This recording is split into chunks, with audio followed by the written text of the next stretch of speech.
What is up mga kanalay? For today's video, gagawa tayo ng dynamite. Kaya ngayon, pupunta tayo ng market para mamili ng mga pangailangan natin para sa pagluluto. Kalabot pag Tagalog eh. Basta moro to, umalik ko dito sa market pa. Wow!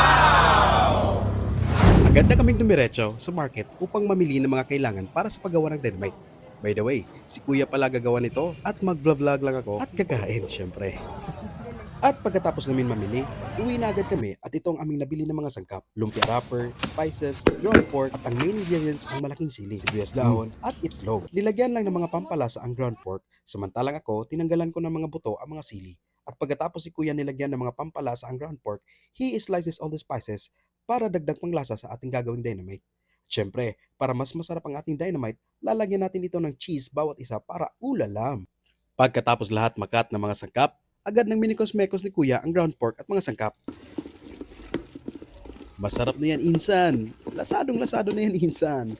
Alam kong galing ka pa nag-CR, Insan. May special ingredient dyan sa kuko mo, Insan. Alright guys, manatog hiwa tanan. So, ato na siyang hugasan. Meanwhile, sineparate ni Insan ang lumpia wrapper at kasalukuyan na nilagay ni Kuya ang ground pork sa mga sili. Ayan, sobrang sarap na tingnan. Wow! By the way, nag-aambag-ambag lang kami upang makagawa nito. Dahil trip namin kumain ng spicy ngayong araw nito, kaya napag-isipan na gagawa ng dynamite. Wow! Wala nang sinayang na oras si Insan, nag-start agad siyang mag-wrap ng mga ito at pinainit na ang oil sa mahinang apoy. At lumipas sa mga 3 araw, ay di joke lang. At matapos na ma-wrap ni Insan ang tinatawag na dynamite, of course, lulutuin na ito. Wow! Wow! Wow! Dahil naluto na lahat ng dynamite, atake na. Siyempre, hindi kumpleto kung walang rice. Rice is life. Bisag super crunch, fresh cracker pa na diha, lami gyud na sudanan no parisan ng kanon.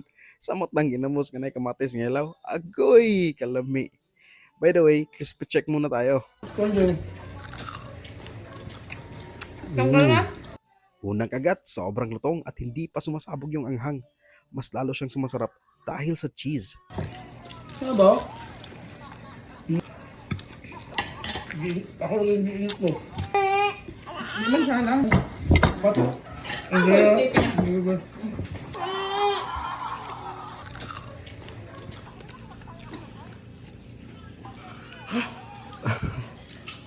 Isa doon sis eh. Ingot-ingot si Kuya eh. Sabi ka, lami kayo. Ping na. Kayo. Lami ito. Oh. Biyaan mo yun.